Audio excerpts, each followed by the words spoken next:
Hello folks, this is Founder Laerun, and I am going to help you with creating content or modules, or maybe converting, or maybe even just adding a little bit to your existing campaign. I have some tools of the trade in mind, some best practices, and some examples of how this can be achieved. Right now I have this desktop laid out like this so I can display what it is I'm trying to show you. And not to mention, I'm trying to also get you used to the idea of having to put in some work and learn and up your skills in certain applications. So the certain applications would be things like Photoshop, Notepad++, those sort of things. So I think I'm going to get started. Basically, when you want to create something, you kind of need to have a plan or a scope.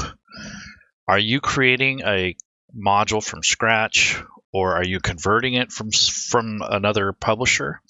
Maybe you're doing it for yourself, maybe you're doing it for profit, whatever it might be.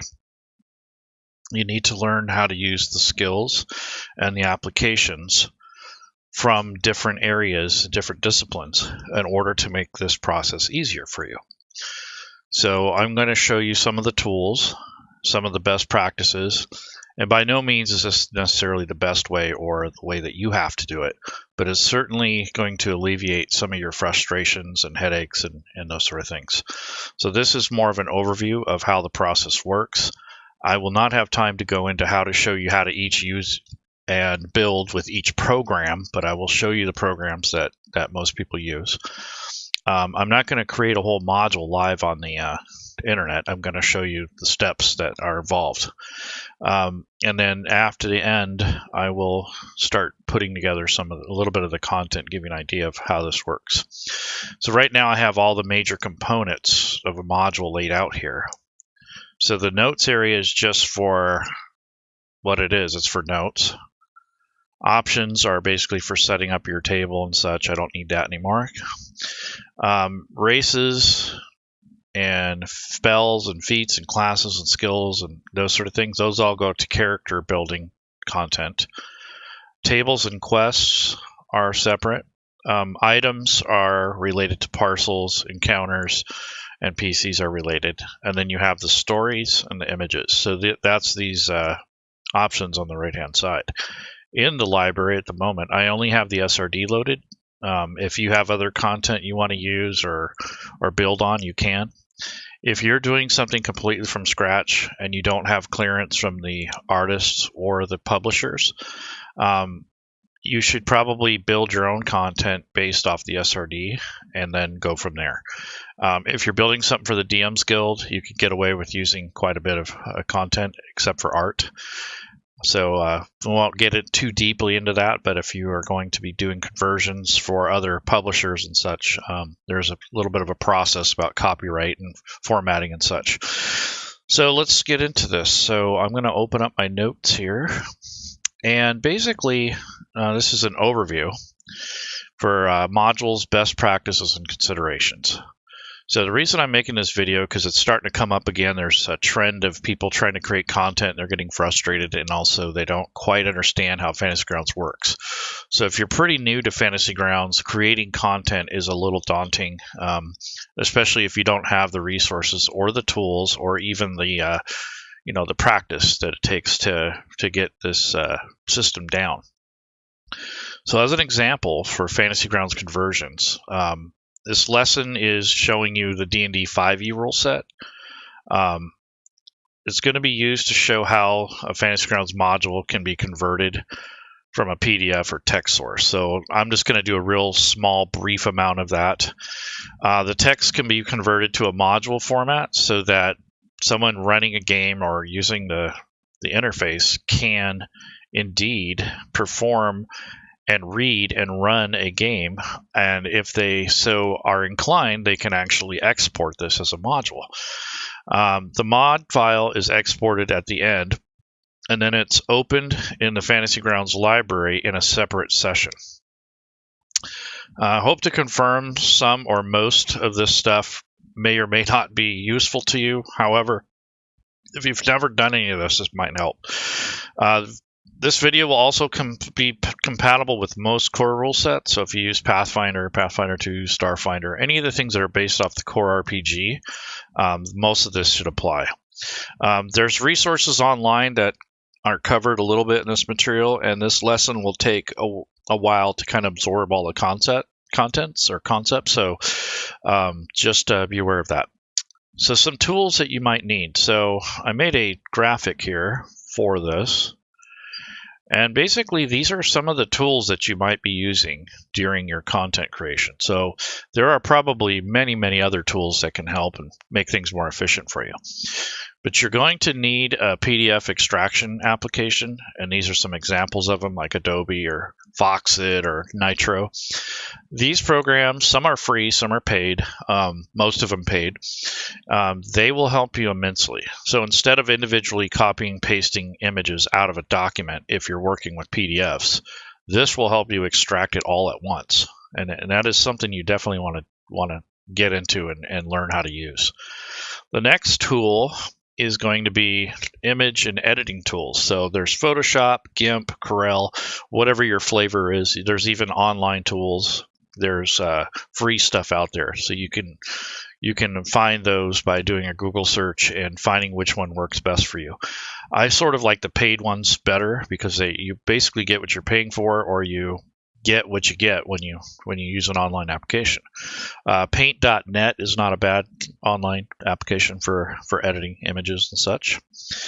And then you need an ISO text editor if you're going to be working with a lot of text. So this is not Word or anything like that. This is more or less like a ISO compliant text formatting editor.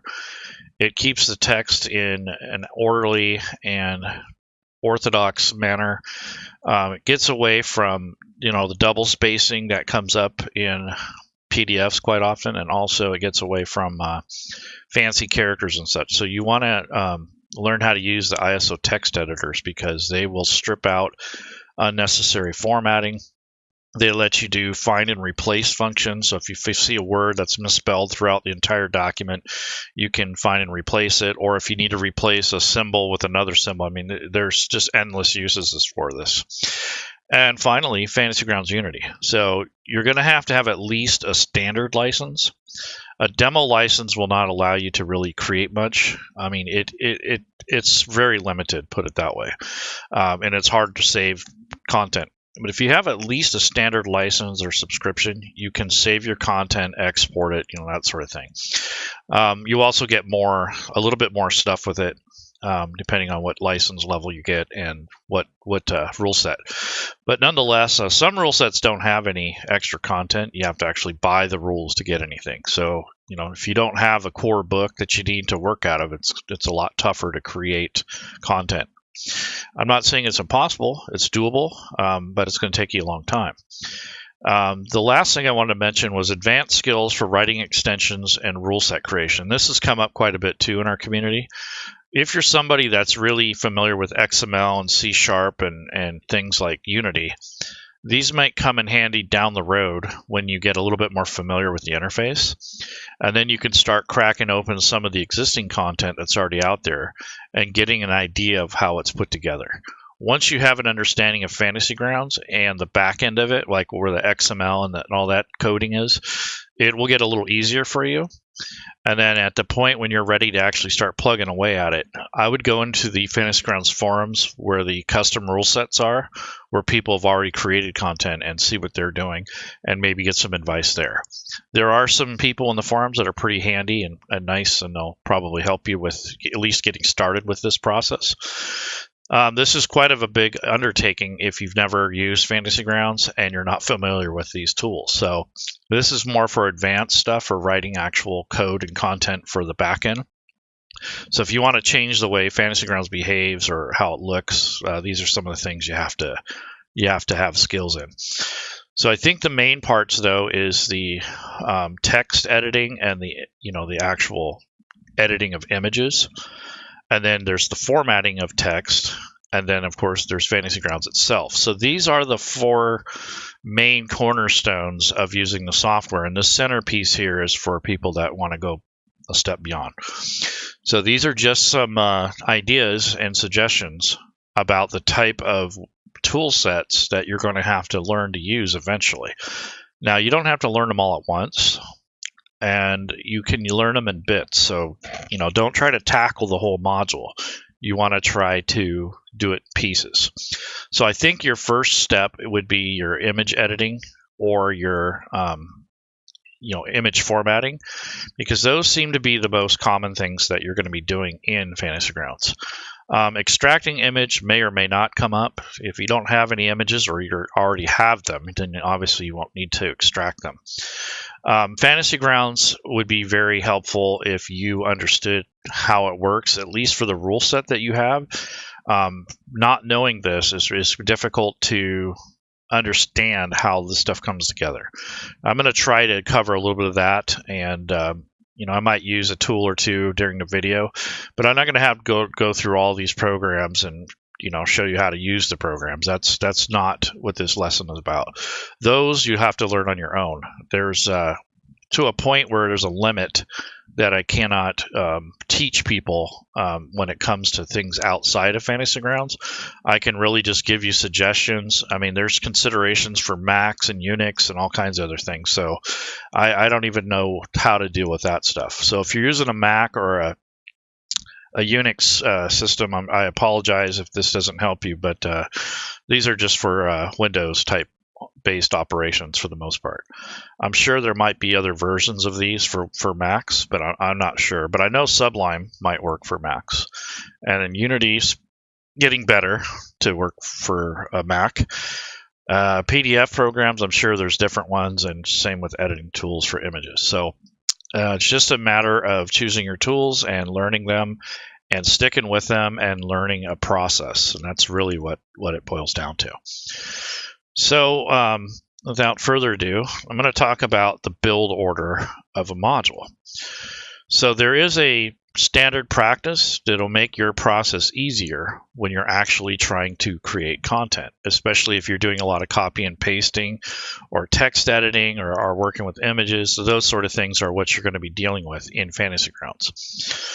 So the first step usually is to create a campaign, and you would call it a work folder or your build folder. So you can say build hyphen whatever the name of your conversion is, of course, without the quotations. This will help alleviate duplication, frustration, and confusion. It doesn't take much to make this process very discouraging, especially when you're new to everything and you've done the wrong approach or you've taken an approach that's not very convenient. It will take a lot longer and it can be very discouraging. So this is why we're doing the video, to kind of help you along that path. So if you're somebody who does a lot of conversions and work like that, that is very important to understand the process and the rule set, or at least the interface. So usually you extract or work on or acquire any images that you want to use in your module or your campaign. So that means tokens and handouts and maps. There are lots of tools to use to change these images, and there are suggested sizes. So for images, graphics should be done first. You want to take all your art and maps and take them out. If you use Adobe Acrobat, that can extract art, or one of the other paid services. Sometimes you'll find an online source that might do it. It's probably not as efficient. I use a program called PDF Extraction Wizard. It's really cheap and it does the job. When you create content and you're working with artwork, there are some stipulations, or at least some suggestions on the sizing. So you want to ensure that most, if not all, images that are handouts are no larger than 1,000 pixels wide and 700 pixels as far as height. So what they're saying is something like this is a good size. So if you look at this frame, that's roughly about what they're talking about. And I think it's even a little smaller. That way, when you open this image, it's not going to flood the entire screen. So the maximum size is 2048 by 2048. So that's like huge. That'll cover this entire screen. One of the most common mistakes that people do, or they end up having a problem with, is the size of the image. So the image size, you should really take smaller bites with dungeon maps. Your overall maps, like your regional maps, you can make those pretty good size. 1080 by 1080 is probably a good size, or 1080 by whatever the horizontal length would be, maybe 1096 or something. But you really want to limit the size, because even though you're building and working on your side or locally on your computer, if a game master or yourself, if you have to share that image, it's going to create problems for your players, because there will not normally be enough bandwidth to push those images. So even if you have good internet and it uploads okay, when your players connect to your table, and if they don't have good internet or their bandwidth is low, they're going to have trouble receiving that content. So this is partially why they put a limit on it. Unity gives us a little bit more freedom to have a little bit higher quality images. So when I say a little bit higher, I mean a little bit. So the recommended pixel size per square inch is about 50. So every little square, if you have 50 pixels in there, 50 by 50, it will look okay until you start zooming in, and then it looks kind of blurry. So I would say, as my own suggestion, I don't have a good number really for you, but if you can go with between 60 and 100, I think you're golden. I mean, 100 is good quality. It's a medium quality, and it still looks okay when you zoom in. But when you get any higher than about 120 or so, the image size gets too big, and that's when you start having issues with bandwidth. So even though your computer might be able to handle it, your players or whoever's going to consume your content is going to have issues with it potentially. So just want to be careful with image sizes. And then there's sizes for tokens and for your fantasy or sci-fi profile pictures, which in this case, if you go to your asset library, they call it portraits, and then the maps and handouts are images, and then your tokens are, of course, tokens. So you have 3 different groups. So when you're building content, they'll go into those groups once you're done editing them. The other thing is naming the files accordingly. So if you download a file called XYZ123, I would hope that you try to rename it so that it's not crazy and you'll understand what it means. It also saves you a lot of work on the back end when you import the content in your library and your maps and images area. It'll be legible and you'll be able to see it. You're not having to rename it at this point. You want to try to name the files first before you import them. You can rename them in Fantasy Grounds, but it's less of a permanent solution. If you want to use those images in other programs or in other data types, or if you want to use them in another campaign, it's going to be difficult to tell what they are. So just get in the habit of building a folder, putting all your images in there, and then maybe 3 subfolders for any of those 3 asset types that you might want to create. And then within those folders, organize, resize, recolor, whatever, reshape your program, use like Photoshop or whatever you need to make the image nicer or a lot more orthodox. And then if you need to, if the file's huge, like if your file size is over 4 or 5 megabytes, you want to probably tone it down a little bit. So that is done by converting it over to like a JPEG. So if you're not concerned about quality so much at a close-up range, you can convert it to a JPEG if it's a PNG file. If it's a JPEG file, they're harder to stretch. So if your file is too small and you try to blow it up, or if it doesn't have enough pixels per inch, it will look really, really horrible. So there's a balance between quality, file size, and format. So remember that with images. I think images are probably one of the most misunderstood parts of the process. You can't take images from existing modules unless you do a screenshot or you find a different source. So you're better off finding your own pictures and your own module assets. So like if you're going to use tokens or background images and such, it's better to have your own. Now you can present them in a campaign. So in other words, you can load another campaign and use the artwork and the maps, but you cannot include them or link them to your particular campaign, especially for retail. Fantasy Grounds blocks copying any images or anything, and that's probably the most protected part of Fantasy Grounds is the images. They keep that really, really locked down. So it's hard to work with images in Fantasy Grounds if it is a paid module and it's part of a project. Now, if you have a module from the DM's Guild, it's a little bit different. That's a module file. It's not locked down as much. You can potentially crack open the mod file and take the images out if you wanted to. I don't suggest that. That's not a good practice. However, if you're going to do a conversion and your person that has maybe they have a different module that you need to look at to pull an image out, that'd be the way to do it. Because you turn the mod file to a zip file when you rename it and then open it up and extract it, and all the images and the assets should be in there. The only time you'd really have to do that is maybe you need to take a map or a photo out of there and use it in a different module if you're converting from the same publisher. But other than that, there's no reason to open it up. You can open your own, of course, but that is just a suggestion and something that you'll have to consider when you're building content. Is web? No, it is not. WebP is more of a protected format, and I don't know if that is a suitable format for working in. You might have to have a program that can convert it. So WebP at the moment is not a suggested format.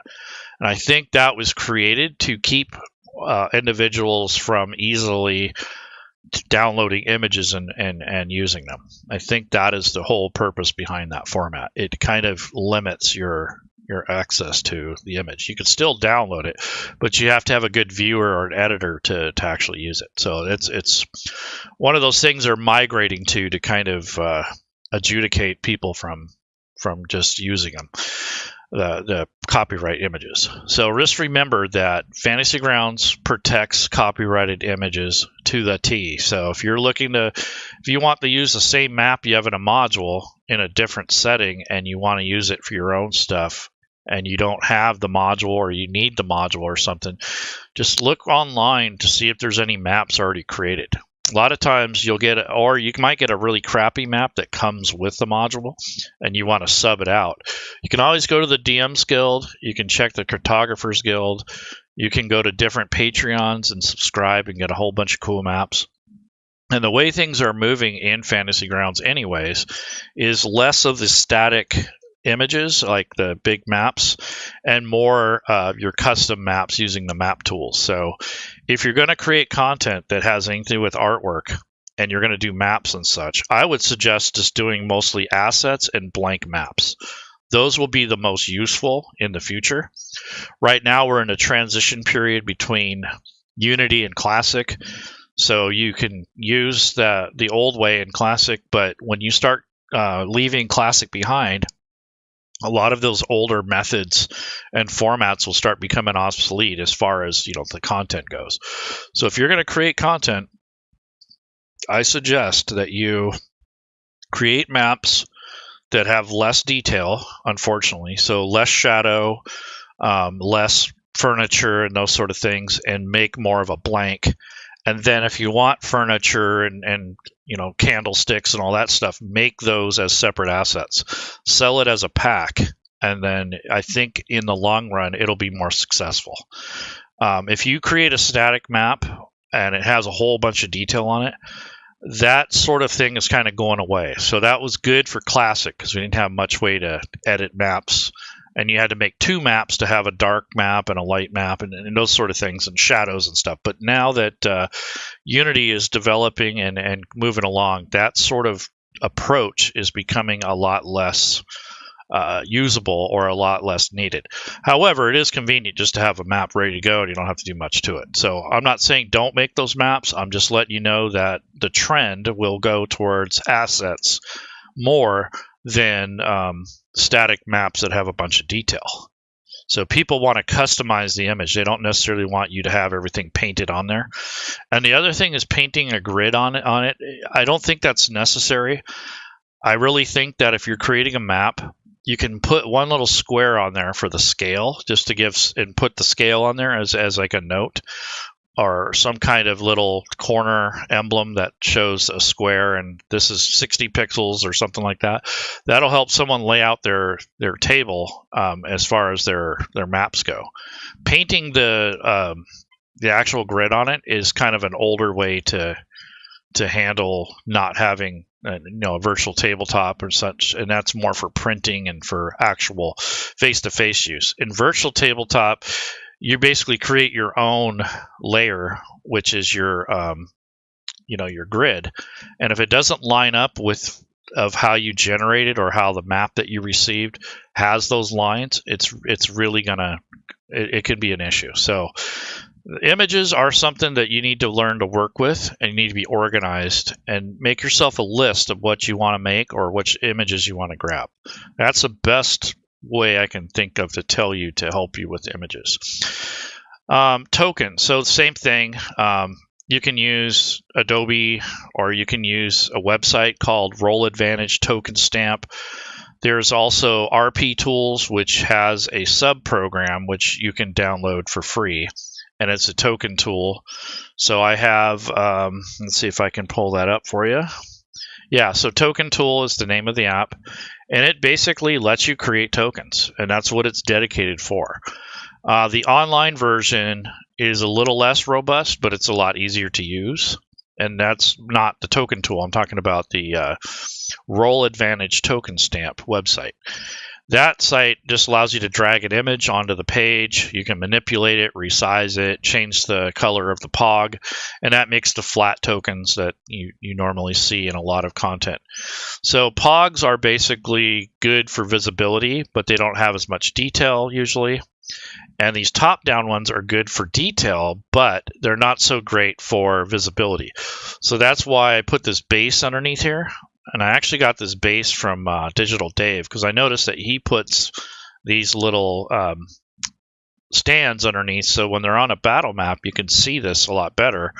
And this base is transparent, and actually in this program, you can turn down the transparency so that you can just barely see the outline, but you can still see some of the color underneath the creature. So this is a program that I use for making tokens. And as you can see, I put this down here for transparency's sake, or you can use Roll Advantage Token Stamp and make the POGs. But this one's good for like these top downs, and you can see I have this base here, so that's something that you may want to look into. So that's just an example. If you want pre-generated characters, which would be built into a module, and not very often does that happen. I mean, if you're going to do it, they have to be flexible and very standard. I don't think you'd want them too specialized, because then people aren't going to use them. But in the same token, it's nice to have pre-gens in case you don't have time to build characters. One of the things about building characters in Fantasy Grounds is that it's a whole nother process. So this will add a few more hours to your project if you're going to build more characters for it. So if you build 5 pre-gens, that's going to add at least 5 more hours to your project. If you don't understand how to make the characters, that's going to even be tougher on you. So you need to learn how to build characters before you even consider putting them in as pre-gens. You want them to work correctly and look nice. So that's just a suggestion. And most modules don't come with pre-gens. So if like Lost Mine of Fendelver does, the D&D Essentials does, and there is also the Stranger Things box set comes with some, but most of the other modules do not. There are NPC modules and player character modules on the DM's Guild, and you can also find this content on the actual Fantasy Grounds forums. So if you're looking for free pre-gens or paid ones, there's the DM's Guild is more paid, and the some are free, but mostly paid. And then you can also go on the Fantasy Grounds forums. So that is one suggestion for content. It's sort of a GIF replacement. Any thoughts on direct? I don't know about that. DD2VT, I don't know. Dungeon drafts, line of sights, I don't have any idea. Just suggest leaving third-party tokens loose or putting them into an archive bundle. That's up to you. A bundle would kind of protect them a little bit more, but selling them individually loose might give you advantages if you had your own store. But if you're going to do it in Fantasy Grounds, they're going to suggest a bundle. So make a token bundle first and submit that to Fantasy Grounds. If they accept it, they will give you a contract, and then you will they'll put it on the store for you. Usually takes about 5 to 6 weeks, depending on their workload, and if they like the content. If they won't put it up there, they don't always necessarily get back to you, but they usually do. So if you're putting out content, keep asking them about it and try to get an answer if they don't get back to you in a month. It's just the way their work queue works, so I'm not sure exactly where they're at, but they're pretty busy, so I wouldn't expect your content to go up that fast. But yes, I would make basically a pack if that was what you're going to do. Same thing with maps. I would just make asset packs and maybe some blanks. That would be probably better than creating a whole map, unless you want to. I mean, you can make that as like an example, and then you can use it as a screenshot or like a cover, and then you put all the assets in there separately. That might be a better approach. Okay, so yammered enough about images. That seems to be one of the most misunderstood and commonly broken or messed up things in Fantasy Grounds. So organize your images, make them legible and readable, and have them sized correctly, and all those good things. That'll make life much easier for you. If you import images as you go, it's going to take forever, because you're basically switching between the tool 50,000 times instead of staying in the tool and manipulating. So taking like a couple days to work on images in the same program, in the same format. It'll make things much easier. Once you learn how to batch format or batch manipulate images, that'll even speed things up more. So you might have a resizing tool that will take everything in your folder and resize it accordingly, so you can have macros and such that help you speed up things.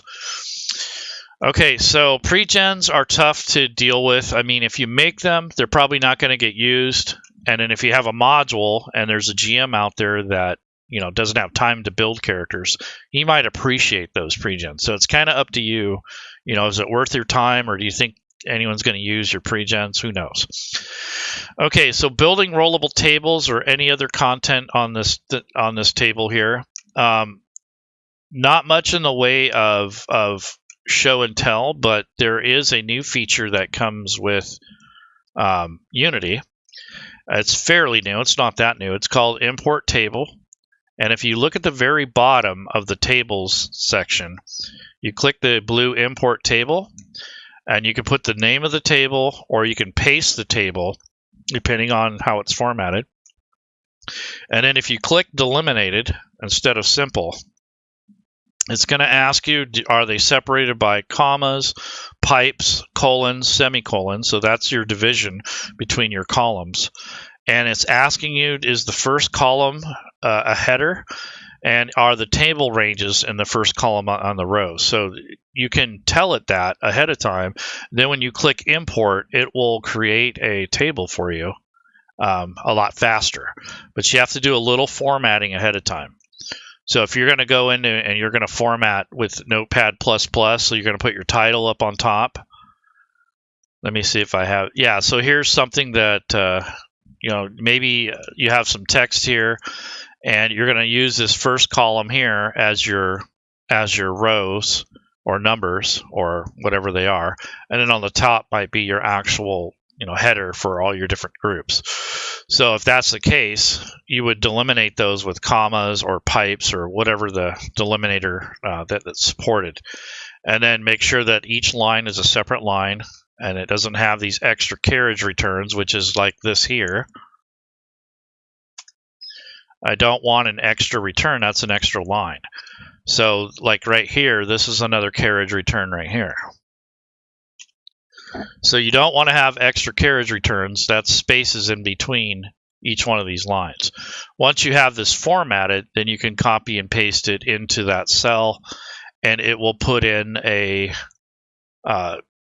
you can choose which type of table you want to make, and that's a really handy feature. This used to be a separate extension. Now it's kind of built into Fantasy Grounds, and thank God for that, because it makes building tables a lot faster.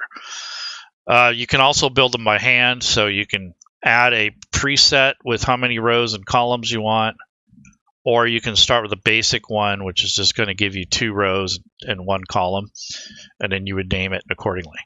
One of the things you want to do if you're creating content is for every one of these groups, you want to create your own group. So if I was going to have tables in my module, I would add a category, and it defaults as group 1. Of course, I'm going to rename this as whatever the module is, or the chapter, or whatever you want it to be. Same thing with parcels. I would create a whole new group, and there's group 1.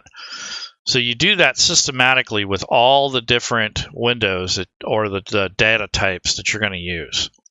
If you don't do that, you're not going to be able to export it effectively, because at the end, when you get ready to export, I'm going to unload all the modules that I have, and then you're going to also export it, and you want to tell Fantasy Grounds which sections you built. And then there's other things you have to consider when you're working with tokens and such. But when you export your module, it's going to be separate, hopefully, from the stuff that you've created. So if you have stuff loaded in here that doesn't belong in here, it might export that with it. Or if you've linked things from actual content to your content, it's going to rely on whatever content you used. So you have to try to keep it more self-contained if you can. There's nothing wrong with saying, okay, you have to have the player's handbook, to run this. But if you create content that requires the Dungeon Master's Guide, the player's handbook, and 10 other sources, more than likely people are not going to use it, because they're not always going to have that content.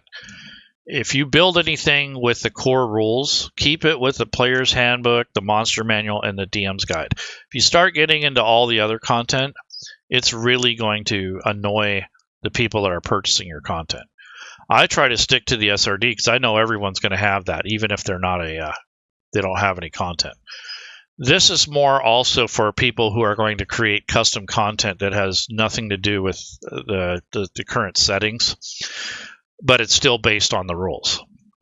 So if you're going to create content, depending on the scope of it, if it's a homebrew thing, you're going to have to use the SRD, your own artwork, all that stuff. Everything's going to have to be from scratch pretty much. If you're just modifying an existing campaign, pretty easy, just link the way you want. You own all the books, who cares? If it's something that you're going to convert for somebody else and it requires the player's handbook or something, go ahead and link it, but in your credits, you need to let the person know if you use this module, you'll need at least these books. And that's probably the best practice for, when you're building content. So try not to use too many sources.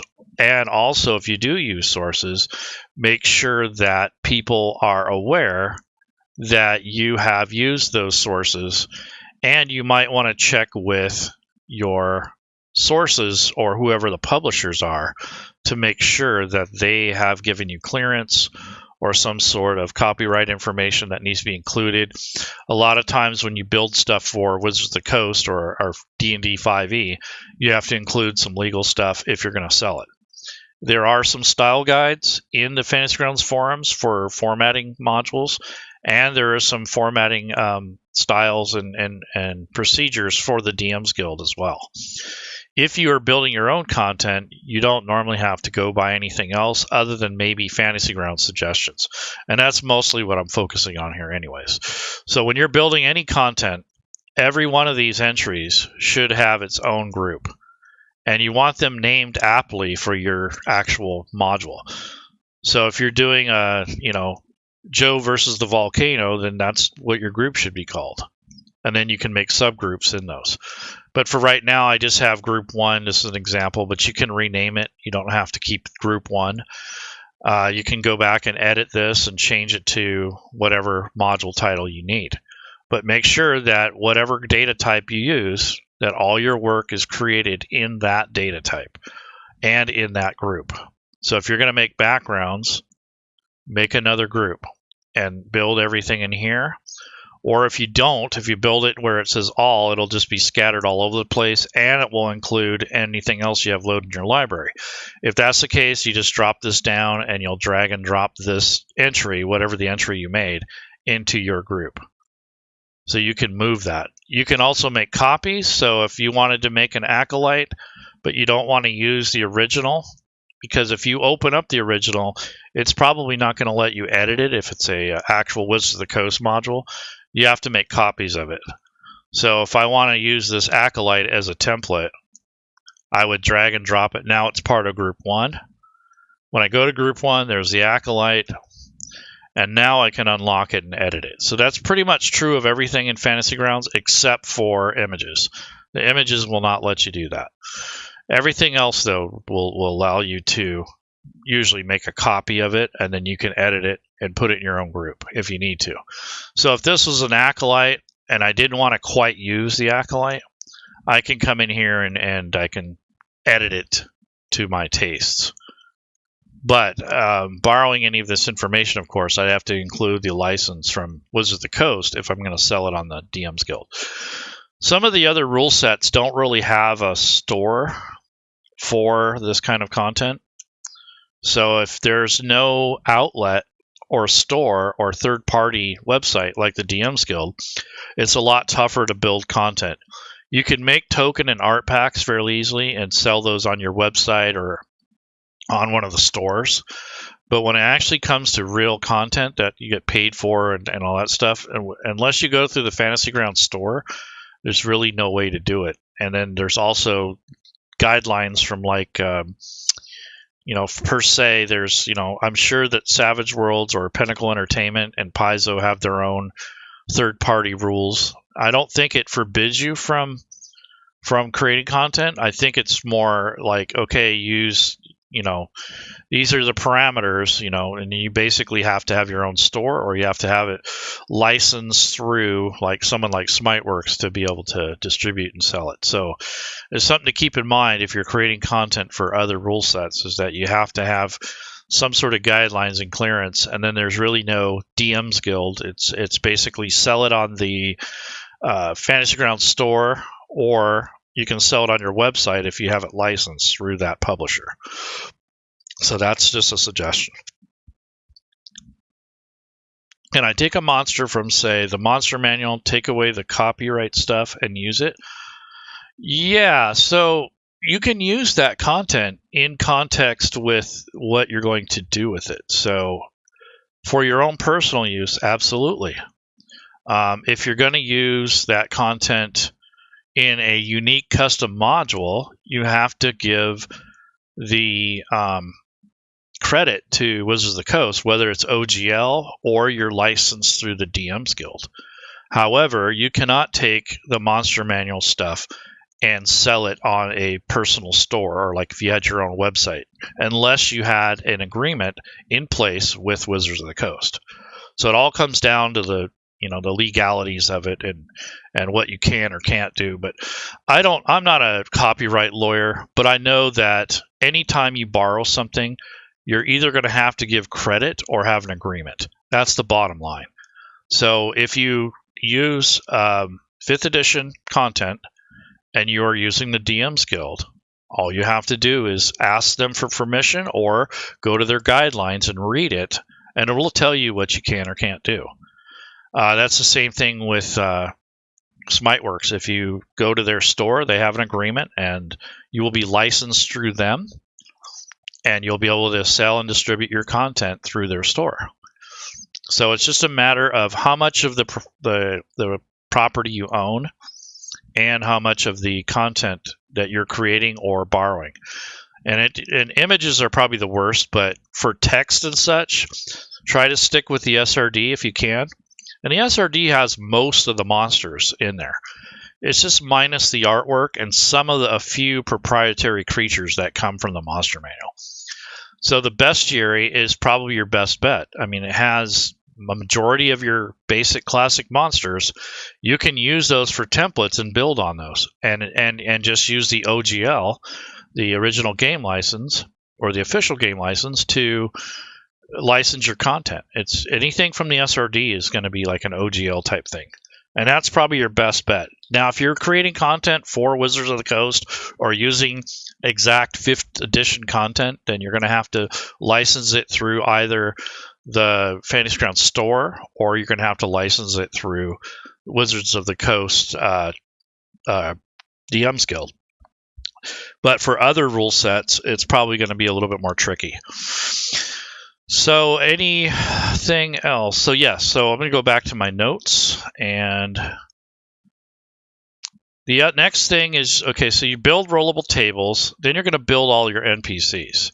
Now, NPCs and items, to me, are probably the most tedious part of creating content.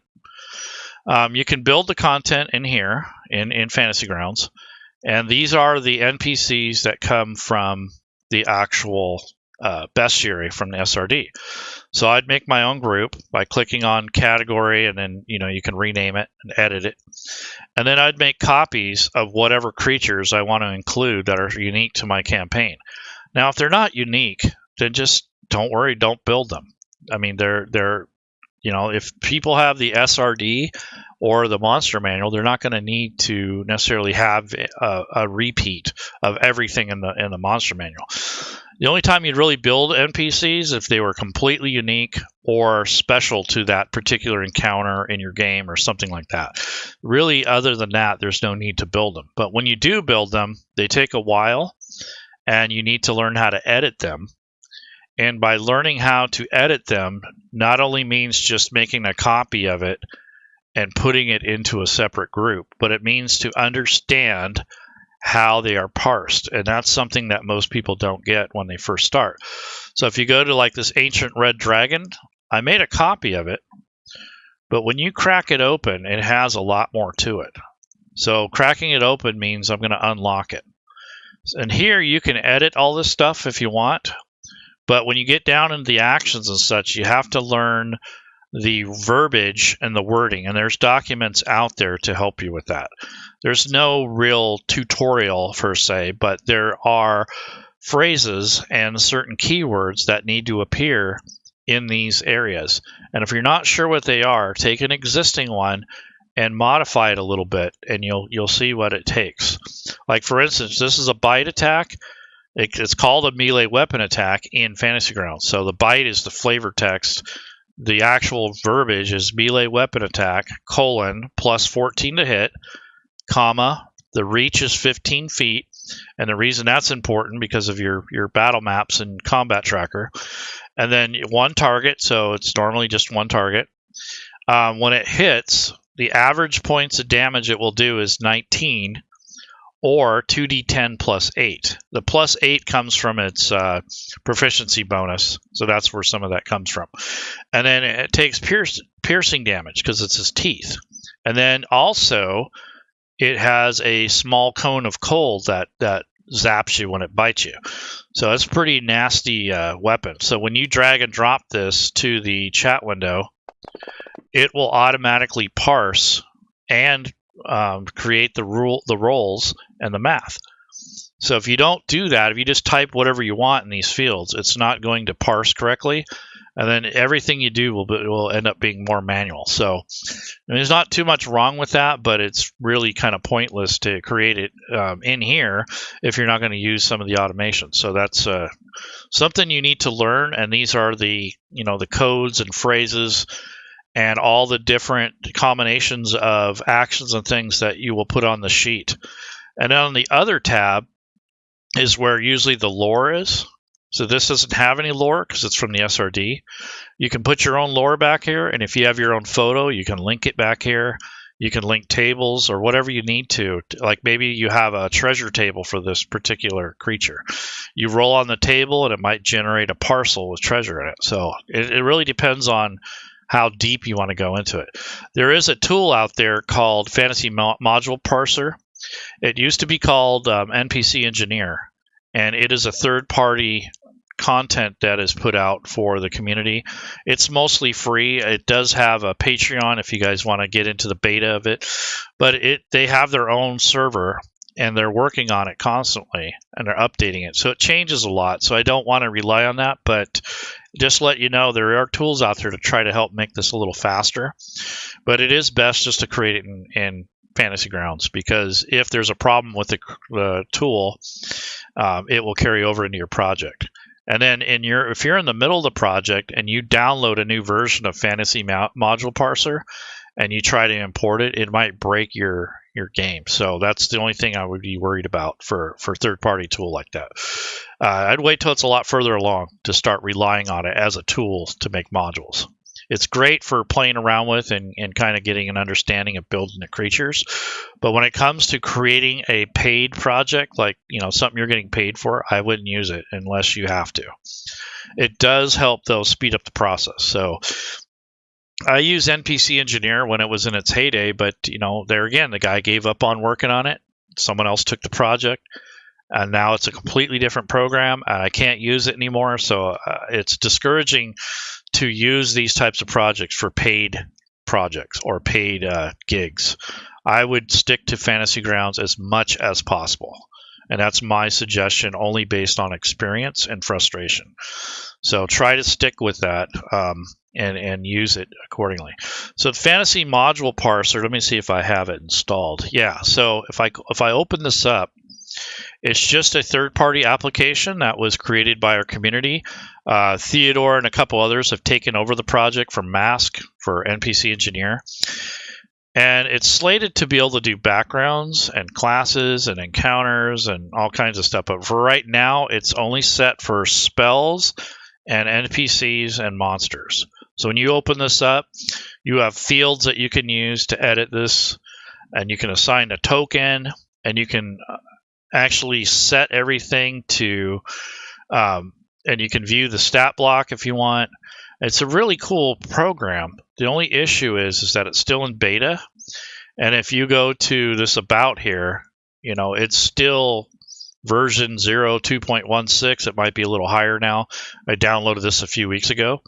The problem is if you keep up on it and you keep updating this, and so one of the functions breaks or they add something, when you go to export the module, it may or may not work with your current older content. So you got to be careful when you're using these kind of tools.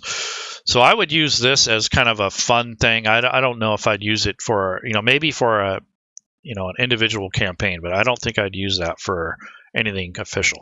Not yet, anyways. So that's NPCs. Those are probably very difficult to grasp in the beginning, but once you have an understanding of it, it's not bad. One of the things that most people struggle with also is the spells. So if your creature has a spell list, any sort of spellcaster. So for instance, our Acolyte, let's see if I can go back and find him.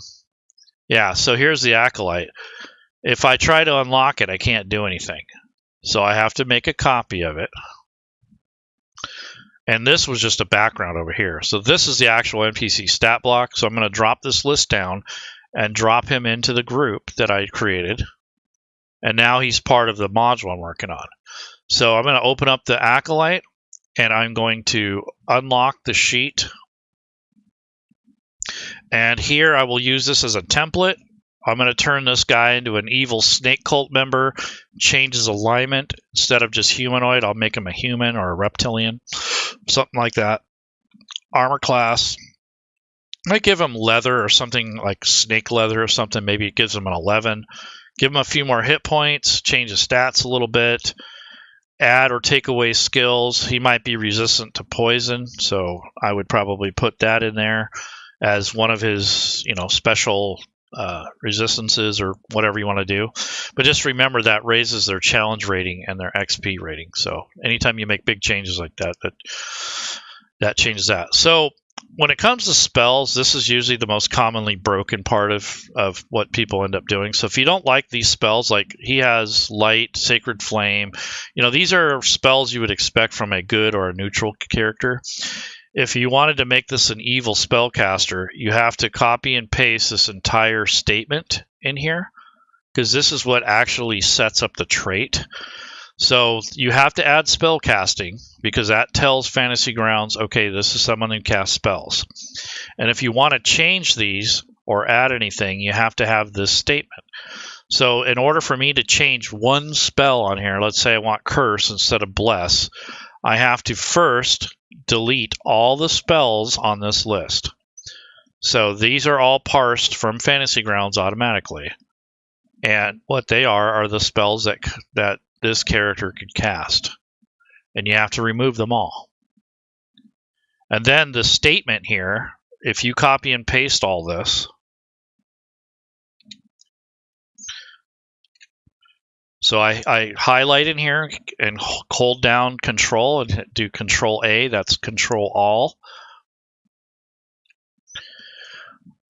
And then I'm going to take a note and I'm going to paste this in a new note. So here I'm going to hit Control V. And look, it didn't actually copy right. Hold on. So Control Z is your friend. That's how you undo stuff. So Control A, Control C for copy, and then Control V. There we go. So I had something else in my clipboard. So in order to change this, I'm going to go ahead and lock this. I want to bookmark it because I don't want to lose this. And I'm going to close it. And when I reopen that character, it's going to re-look up and, oh, I didn't get rid of all the spells. So I need to make sure that all the spells are deleted. I didn't delete all of them. So I need to edit the list and double click on each one of these spells to make sure they're gone. Yeah, I only deleted a couple of them. And the other thing is I forgot to delete the spellcasting trait. So once I've made a copy of it, I'm going to hit Control A. I'm going to hit delete, lock this up, and close it. Now when I come back, all the spells are gone. I left the trait just for the sake of it, but that you need to have that on there.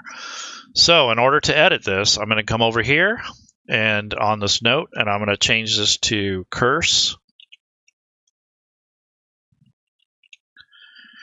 And I'm only changing one spell. I'm going to leave everything else the same because the wording on here is very important. So you don't want to mess with the formatting too much. Then I'm going to highlight all this and hit Copy or Control C.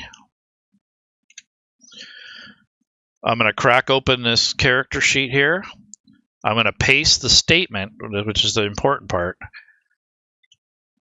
into the spellcasting section. So I'll close this for now. And then I'm going to lock the character sheet. I'm going to close it temporarily. And when you close it and reopen it, it forces Fantasy Grounds to look at that spellcasting trait and add all the spells that are parsed in there. So it'll look them up and add them automatically. And there we go. So now I have Cantrip, Sacred Flame, Thaumaturgy, my first level, Cure Wounds, Sanctuary. So if I actually pasted the correct thing in here, which I don't think I did. Yeah, I had Curse in there.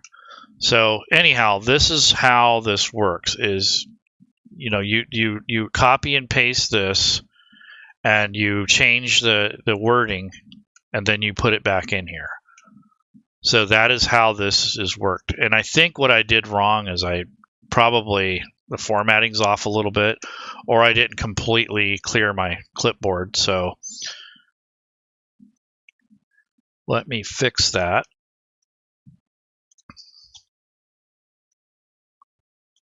And then I got to go to the spells and delete all these.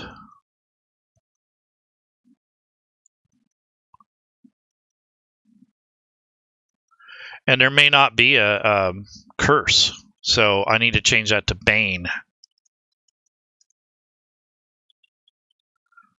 That's why it didn't work, because I didn't even use the right spell. It has to be spelled correctly, and it has to exist in the rule set.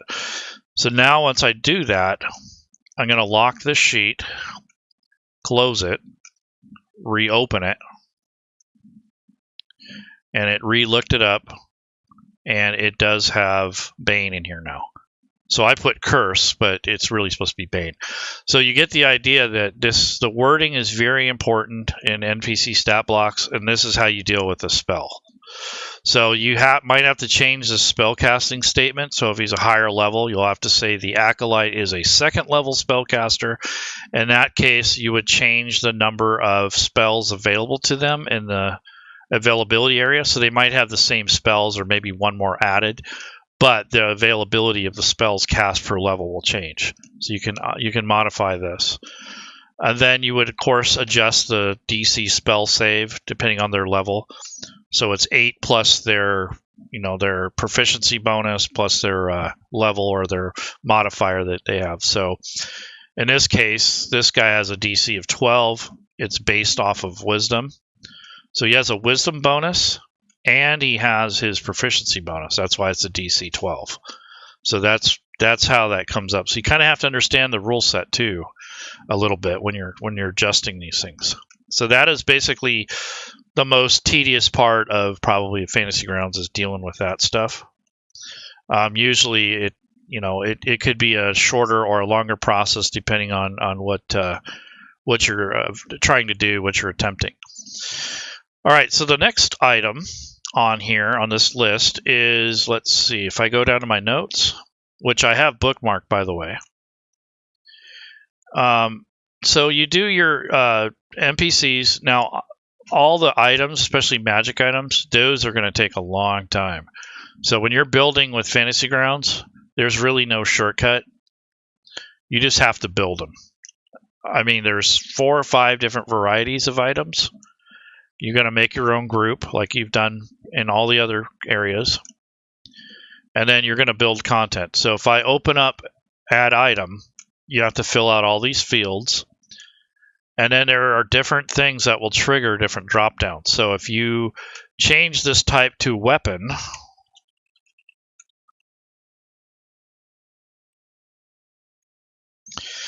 and you parse, or you just click in a different cell, it brings up the bonuses and the damage and the properties. So if you do armor,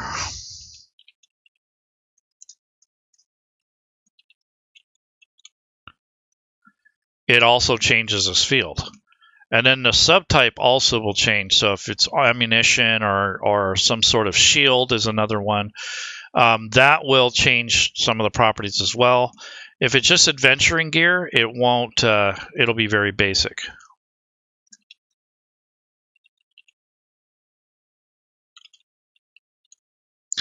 It'll be closer to when I first started. So there's a lot less stuff. So you have a spot for lore, for cost, weight, the rarity. There's a few subtypes, and also armor could be considered light, heavy, that sort of thing. So there's what you want to do with this is look at some existing content and follow the formatting on that, and that's probably the easiest way to do it. But you're still going to have to create everything. So there is no shortcut in items. It's just a big, tedious process that you're going to have to get used to. Hopefully, you don't have to build a ton of content in items. So items and NPCs are probably the worst as far as time goes. I do like doing those, but they do take a lot of time. Let's see. I'm going to pull up my notes again. Backgrounds, very basic.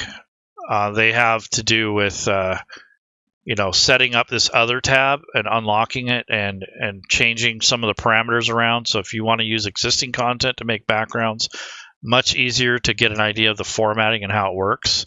If you take our Game Master 101, we get more in depth on this. So I don't have time to go through every single data type and show you how to do every single type. But you want to do the backgrounds.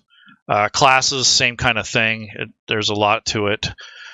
Feats, same thing. So these are all character related stuff. So if you want to build content that is made for building characters, all this other stuff here on the right is the stuff that you have to edit and create for that content. So your module might be a character building module, or maybe there's a unique class or a subrace in there. So you would have to learn how to use this. And again, there's some verbiage that goes in there, just like the NPCs, so that it parses correctly. And there are videos and resources out there for that too. Now, when I say there's on the Fantasy Grounds forums, there is our Fantasy Grounds College, database. There is the forums that, sometimes you can look on Reddit. Someone might answer your question there. You can come into the college and ask about this kind of stuff. And then also, there are plenty of videos on YouTube. You just have to do the right search criteria. Do something like Fantasy Grounds plus tables or Fantasy Grounds plus backgrounds. You'll find like 3 or 4 videos that goes over what that entails. A lot of them are put out by Zacchaeus. So if you've seen his modules and his work, he does a lot of the 5th edition conversions.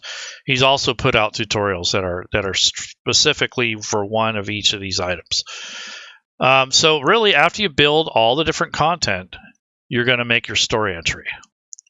And then from there, you're going to build all your chapters. And then you're going to take all the text from your module or from whatever setting you're working on, and you're going to plug that in to whatever you're working on. So if I create a new story entry, I'm going to make this first one my index, or maybe it's my legal or my credits.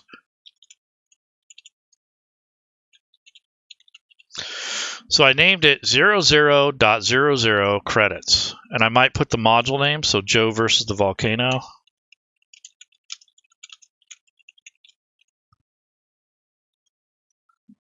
And that would be my first story entry.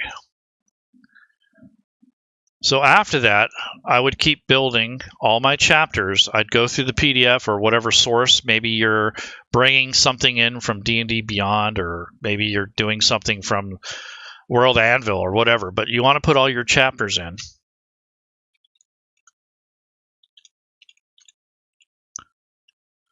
So here's 00.01. So this might be the legal.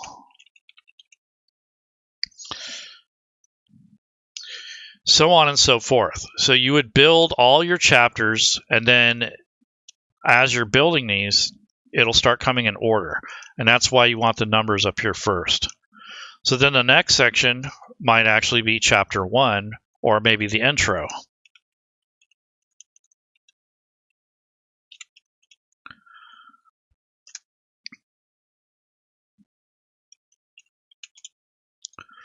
So here's 00.10. So if that's your intro, then that'll go here. And so you just keep building like that, and then you'll get to chapter 1.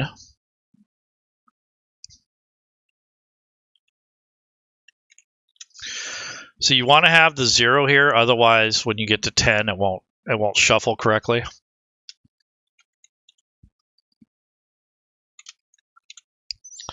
So here's chapter 1. And then you might have a subchapter. So if that's the case, then you would create another entry if it's a different page, or maybe a breakout or something.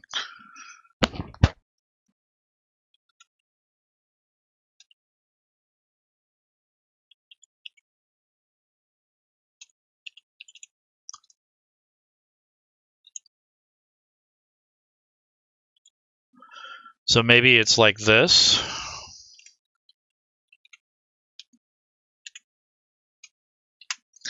Maybe it's chapter 1A. Maybe that's a location on the map or something like that. So you would put that in there as well. So now this will shuffle in order. The beauty of doing it like this is that when you open up your first entry, if it's numbered accordingly, you can use this arrow to navigate through all the pages. And that's what you're trying to achieve. So you can kind of flip through it like a book. Because once you size a window in Fantasy Grounds, let's say this is where you want this story entry, if you open up each individual entry, they're all going to be stacked up like this and in the wrong place. So unless you want to do that ahead of time, which is a pain in the ass or a pain in the butt. So what you want to do now is, if that's the case, then you would just use the arrow, and that'll navigate between these pages instead of opening them up all individually. And that way you can keep your window the same size. This is where people go wrong, is they'll click on all these different buttons here in the chapter, and there's no need for it if it's linked together. So you might have to switch between groups. That's a different story. But if you're in the same group and they're numbered properly, you're not going to have to keep clicking on these buttons. You just use this arrow to navigate. And for instance, now that I have my credits, maybe this isn't credits, maybe this is the index.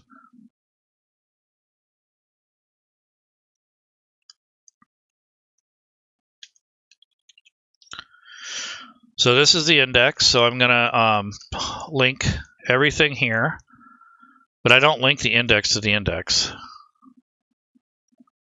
But you could. And then you would just systematically add everything. You'd add everything at the end. So I'd put the legal right here, the intro. Maybe I'd put a space in there or not, but anyway, so chapter 1 and then chapter 1A. So you could do this, or you could break it into sections. So instead of this whole group could be chapter 1. Or you could have an intro, or the credits, or all the before the adventure, and then you could have them all grouped into chapter 1 and then all grouped into chapter 2. So it just depends on how you want to do it. And then of course, if you have, like, let's say a background needs to be linked in here, you can link that. If you wanted the notes that I made here for the tools, you can link that. And let's say you wanted the tools to be linked to the notes. So if I bring up my notes and I wanted this tool to be linked here, I've already done that. I got a link to that down here in the bottom left corner. So if I wanted easier access to this, I can link it to the image, and it creates a pin. So now this pin is only readable to me. It's red, and it gets me a shortcut back to the content. So when you're building maps and you have locations, it's better to have pins for each story entry if you can, and then pin it back to the map back to the story entry, and the map section back to the story. So it's kind of back and forth. This is kind of how I do it. It doesn't have to be that way, but it really makes it convenient. So if I accidentally close that, I can come back to it. And if I close the image in my notes here, I have the link to the image. So linking things together is really helpful. So that's usually what you do at the end before you export your module. Then when you're done making your chapters and putting in all your text and linking things together, the next step is you're going to unload the modules that you used. Sorry if there's that. Mm-hmm. So if that's the case, you'd go to load filter, which filters it to what's loaded, and you would unload all of these because you don't want any dependencies. And this is how you check to see if your content has stayed. So you can see everything I've made is pretty much stayed. Everything that was already built for that module is gone now. And then you can, in the library area, in the library button, you can export from here, or you can do a command in the chat window, /export.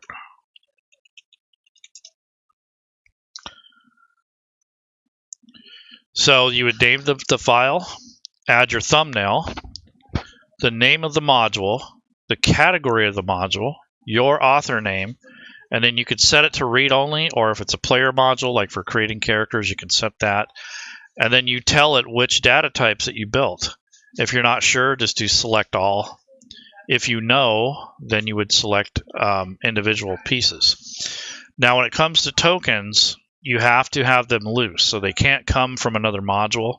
You have to actually have them as a loose asset. So when you want to export custom module with custom tokens assigned to NPCs, you have to go to your assets, and you're going to have to go to tokens and a folder potentially. And if you have tokens in here, you're going to link them into, you're going to refresh your assets, and then you're going to individually link them to this area down here. And then you click export. If you don't, the custom tokens that you made will not export with the module.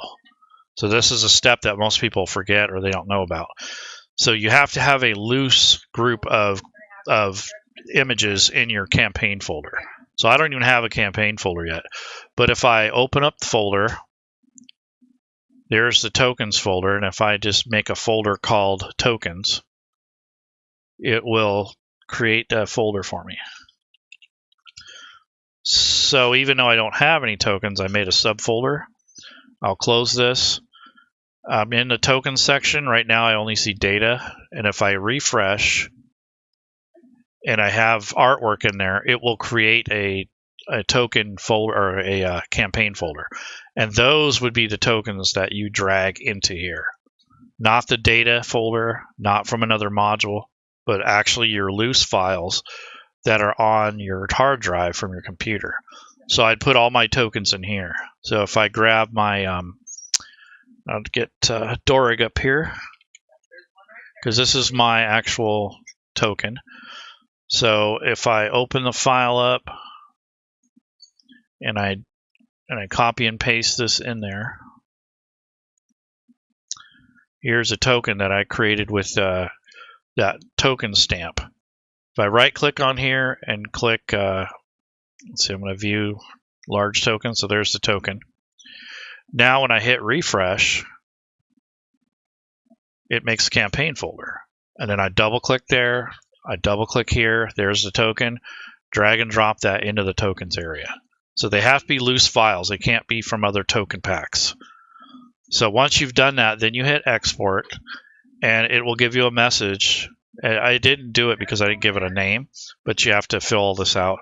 And then you would take that module and load it in a different campaign, not this one. Make a whole new campaign, use that for your preview folder. Once you've seen the mistakes you've made or changes you want to make, you come back to the working folder and you work in here and then re-export it. Do not make 50,000 copies because you're going to get confused which one is which. So if you have to overwrite the next module or put a revision number on it so you know which copy it is, if that's the case. So be organized on that because you will get screwed up. If you load the module in here, you're going to get messed up. You're going to get duplicates and you're going to forget which one's which, and you're going to end up linking the wrong things. So that is something that you want to avoid. Do not link things together that are in the same module as the module that you just exported. It's going to drive you nuts. So my suggestion is that you export without any content loaded, and it is going to be loaded up in a separate session, not this session. This is our build session. You want a preview session to take a look at your work, and that's the best advice I can give you there. So back to our lesson and our such. So those are the steps. So you're going to pin your appropriate story entries to maps or your maps to your story entries, place your encounter tokens on the map if you have encounters, and export the mod file. So the encounters are basically NPCs. So you add NPCs to make encounters. So those are kind of go hand in hand. Your stories and images are kind of in one group. Parcels and items are kind of together. And then because items will make up parcels sometimes. Tables and quests are kind of separate in themselves. And then you have all the character stuff. So if you're going to make custom background, skills, classes, you have to do all those too. So it's quite a bit of work. I think your first time around, try to convert a small module that's like less than 30 pages and see how you do. And then if you get the hang of it and you get a system down, then start working on something more complex. So that is my suggestion for content creation. I hope that helped a little bit. I know I didn't explain how and what, and show you what tools to use and how to use Photoshop and all that. Like, there's no time for that. I've already been rambling for over 2 hours. So if you guys need extra help, come on into the college or ask in the Fantasy Grounds forums, or dig around looking for some videos. Some of them are older, but they probably have most of the same content or information. I know that Fantasy Grounds College, we have our own Discord, and there's a lot of tutorials on there. I also recommend Zacchaeus's videos. He's also known as Philip Gregg on the YouTube channel, and also the Fantasy Grounds Smiteworks channel has a lot of stuff on there too. So, and there's also community members that have a lot of good content. There's Stoveho and a bunch of other people that are trying to do the same thing and get this information out there. So I'm going to get going. If there's any questions, I'll answer those really quick. And if not, then I will end the stream and I will upload this shortly. So any comments or questions before I leave, and then I will take it from there.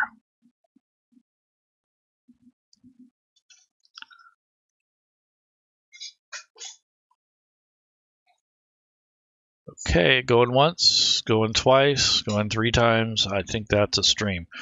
So again, I'll try to link some of the tools and some of the suggestions, and also we have a knowledge base that will lead to some resources for you.